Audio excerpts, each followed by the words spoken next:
Peru and Bolivia 2005 Part 8 La Paz, Tiwanaku, El Alto.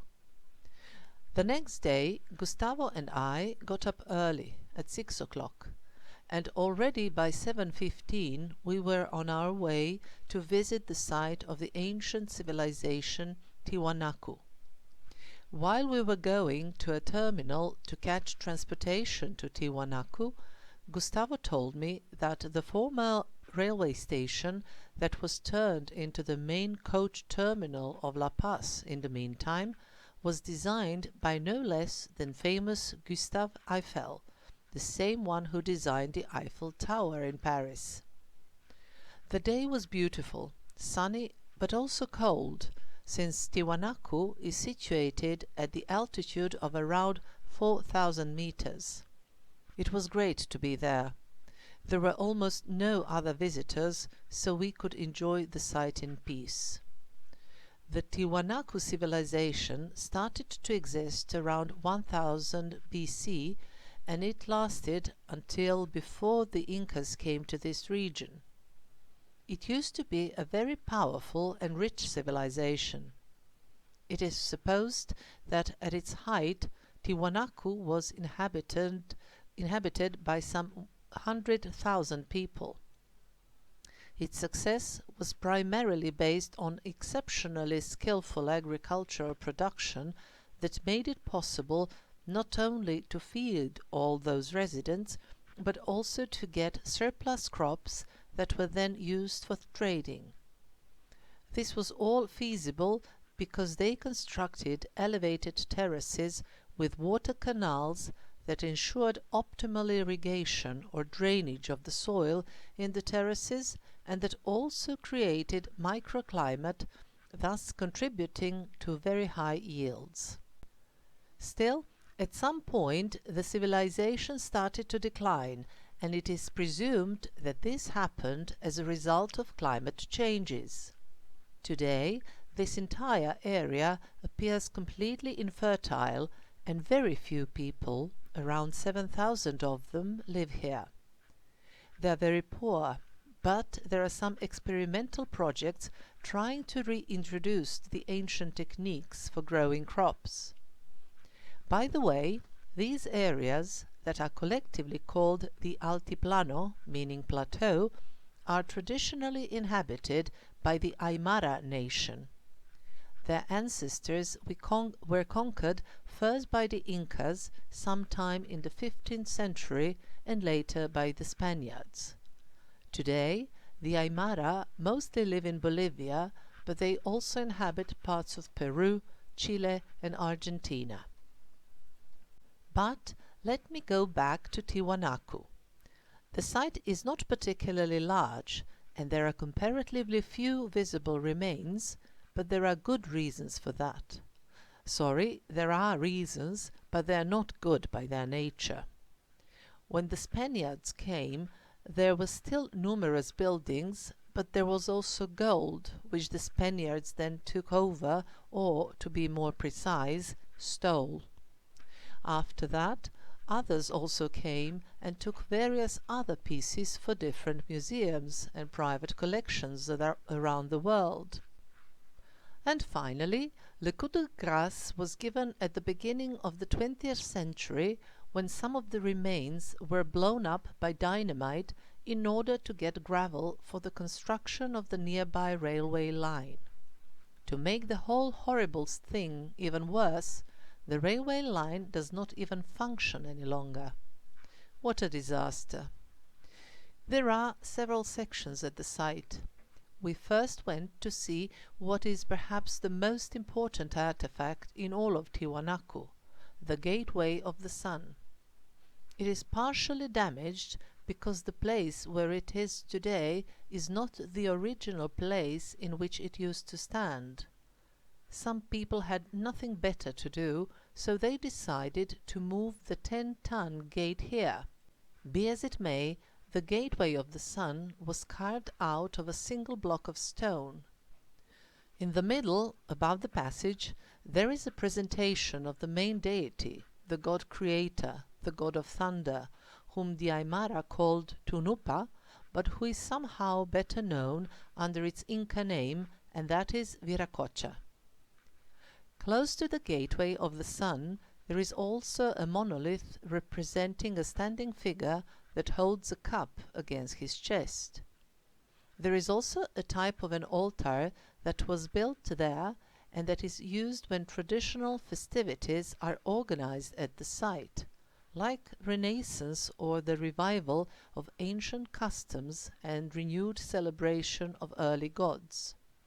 Namely, when the Aymara New Year and the winter solstice come, and this is on the 21st of June, since this is taking place on the southern hemisphere, many people come here and organize gatherings and ritual celebration of their ancestors and tradition. When I visited Tiwanaku, I could still see the remaining ashes and ritual offerings at the altar. Both the Puerta del Sol and the huge anthropomorphic statue are situated on a large platform, Cala Sasaya, the base of which is supported by a stone wall. The wall was made of large upright megaliths, some 4 to 5 meters high, with smaller rocks arranged between them. It is also possible to see pieces of stone that were carved out of to such a shape that they serve as drainage for the water that gets onto the raised area and that are placed at regular distance along the wall, thus ensuring even drainage of water from the platform when the rain starts. Going around Cala Sasaya, we came to the semi-subterranean temple. It is located on the east side of the platform, where there is the main gate and stairs that lead onto the platform, but that were closed when I was there.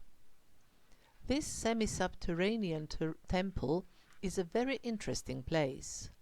It looks like an empty swimming pool, 2 meters deep and around 30 by 30 meters.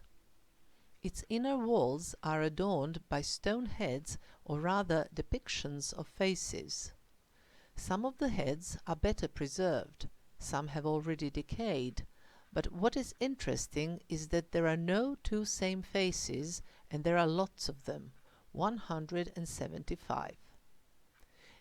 There are suppositions that these show different races that used to exist within the empire, but that is again not too clear, and it is in fact puzzling because the official history tells us that only local Indians used to live here before the arrival of the Caucasians.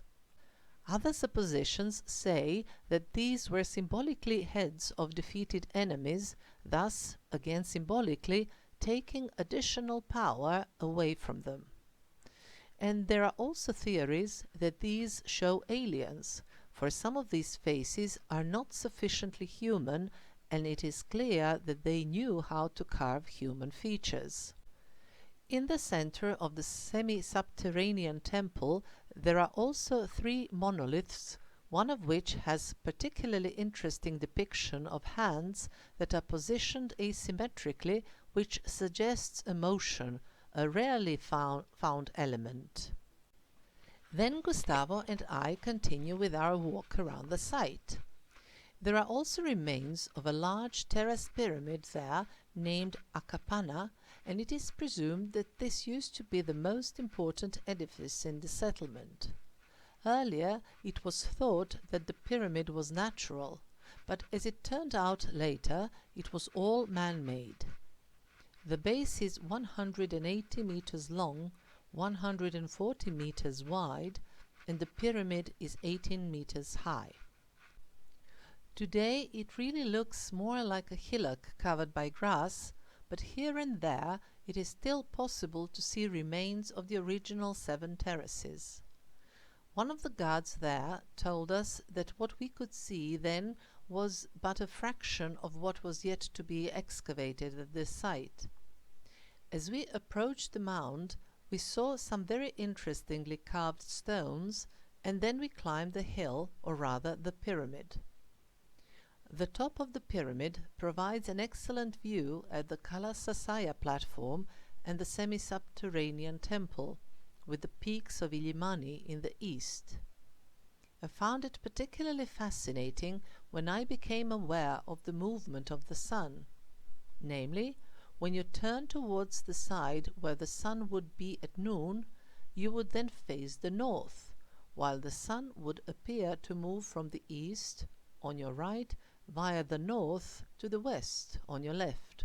So, all entirely contrary in comparison to the situation in the North Hemisphere.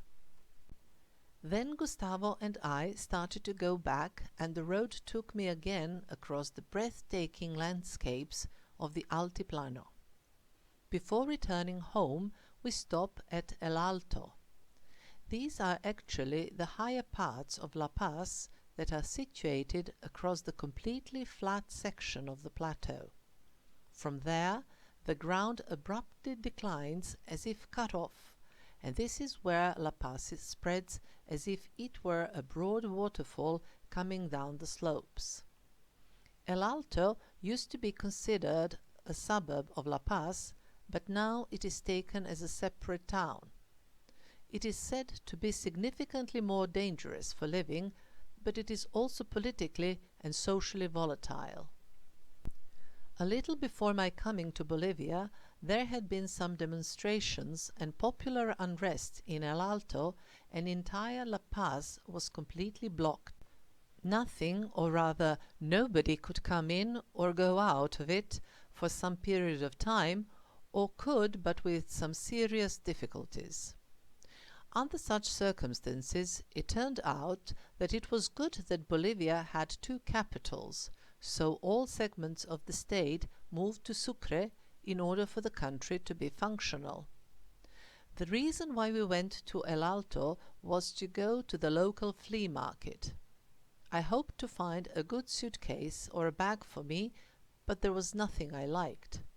However, we did find something my belly liked: superior fantastic food, sonso. The already cooked yuca is mashed and then mixed with cheese and some other condiments, and this turns out to be like some dough.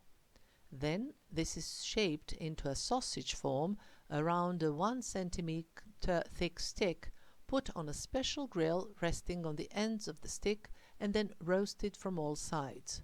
Super tasty.